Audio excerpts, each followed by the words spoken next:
Sur RCF, il est midi. Belle journée à toutes et à tous. La joie se partage. Le journal avec Hugo Sastre.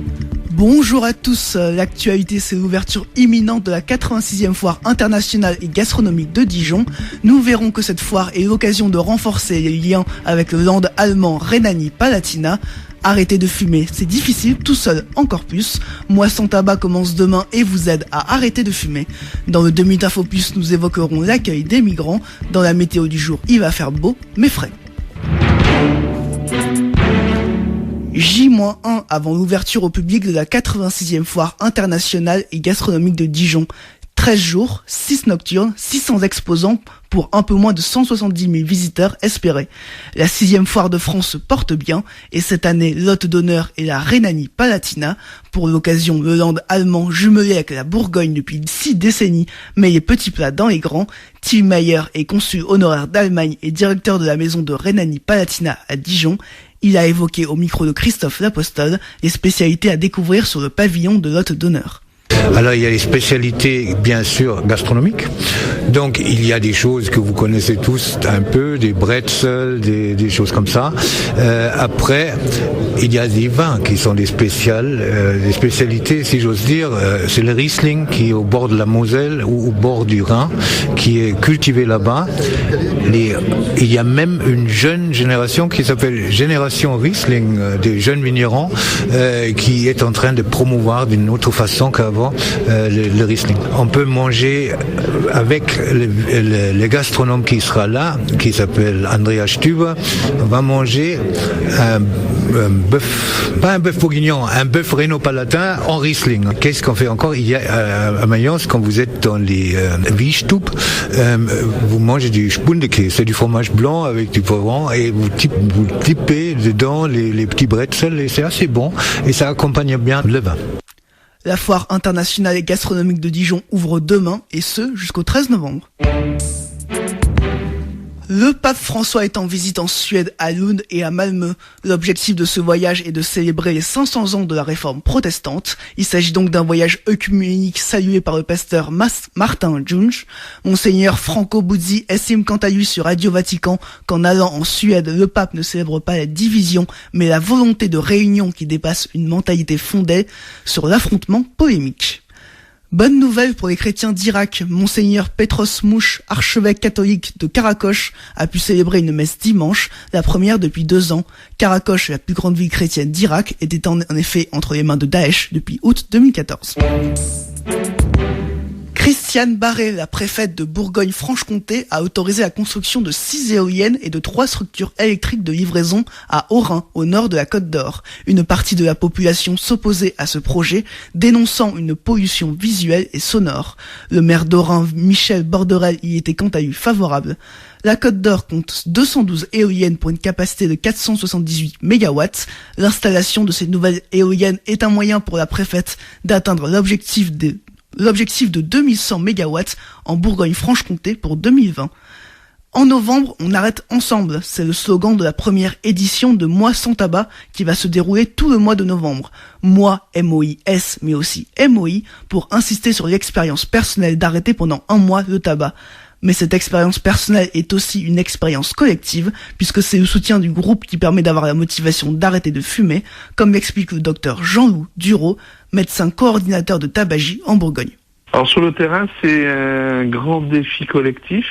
C'est encourager les gens à leur montrer qu'ils sont pas tout seuls dans leur coin et que du coup, non seulement c'est difficile de s'arrêter de fumer, mais vous pouvez rencontrer autour de vous des gens qui vont vous encourager. Et puis, vous n'êtes pas tout seul à faire cette expérience puisque en France, là, en ce moment, au mois de novembre, plein de gens essayent de faire comme vous.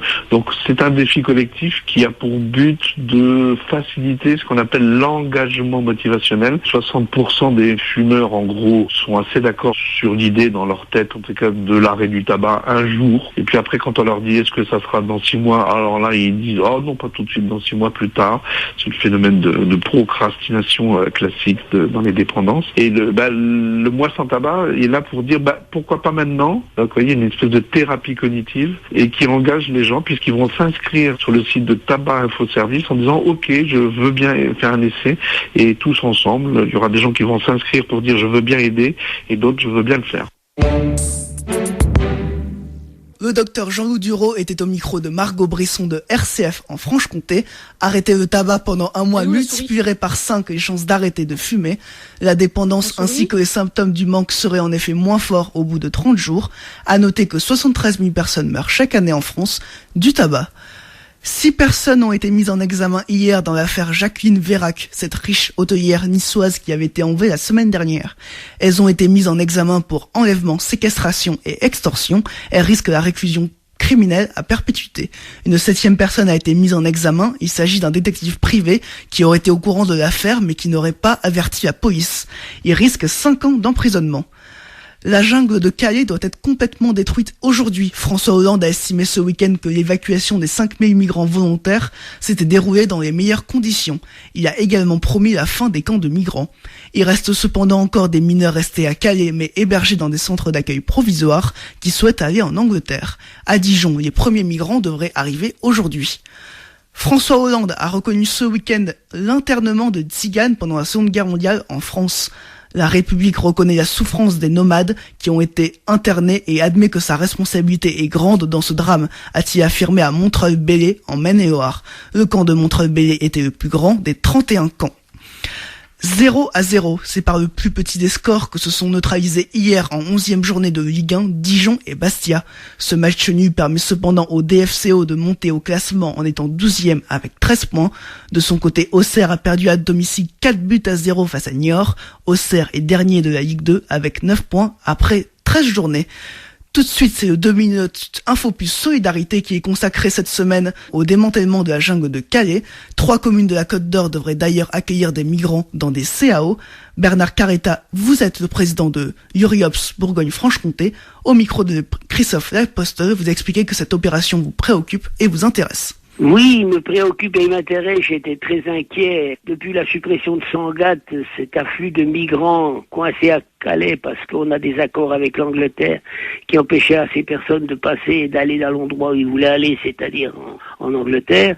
Et je trouvais que c'était scandaleux les conditions d'hébergement avec tous les discours plus ou moins xénophobes sous-jacents par rapport à cette population qui a fait peur parce que ce sont des étrangers que l'on ne connaît pas. Et c'est vrai que parmi eux, il y a des réfugiés politiques, faut pas se voler la face, il y a des guerres atroces qui sont dans le monde. Je ne parlerai pas de tous ces morts dans la Méditerranée, mais parlons simplement de la jungle, avec tous ces mineurs, ces majeurs et tout, et les anglo-saxons ne respectant pas les rapprochements familiaux par rapport aux mineurs.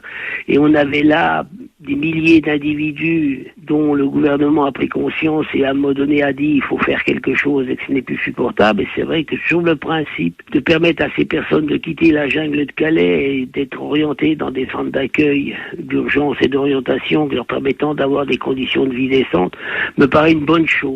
Après, à vérifier les modalités qui seront utilisées pour le regroupement de ces personnes, pour leur orientation et puis les obligations que l'on fait de quitter la jungle de Calais. Parce que nous ne nous trompons pas. Une partie de ces personnes voudront toujours aller en Angleterre. Et j'aimerais aussi qu'on prenne en considération ce que j'appelle moi les futurs réfugiés climatiques et les réfugiés économiques. C'est une vraie nécessité. Mais la France a les moyens de recevoir ces personnes. Mais je dirais même qu'on a même à s'enrichir au contact de ces personnes qui ont des cultures différentes. Si on regarde les périodes précédentes, où on a fait la Saint-Barthélemy, que les protestants ont été expulsés de France et sont partis aux Pays-Bas, en Angleterre et tout, c'était un enrichissement pour ces pays. Et je pense qu'on a tout à s'enrichir de gens qui viennent d'ailleurs, parce qu'en plus c'est des gens souvent qui ont un métier, qui ont un savoir-faire, qui ont une culture. Et en plus, s'ils repartent chez eux, ils connaîtront la langue française et c'est des gens avec qui on pourra faire du commerce et avec qui on pourra travailler. Merci à Bernard Carretta pour ce 2 minutes Info Plus. On rappelle que vous êtes président de Uriops Bourgogne-Franche-Comté. Tout de suite, la météo. Il va faire beau mais frais aujourd'hui. Il va faire 12 degrés à Tournu, 13 à Mâcon, 14 à Dijon, 15 à Autun et jusqu'à 17 degrés à Montbard. En fin d'après-midi, les températures baissent avec quelques nuages dans le sud-est de la Saône-et-Loire. Les températures ne dépasseront pas les 10 degrés. Mardi matin, de la brume est attendue, puis des nuages sur l'est de la Côte d'Or et de la Saône-et-Loire.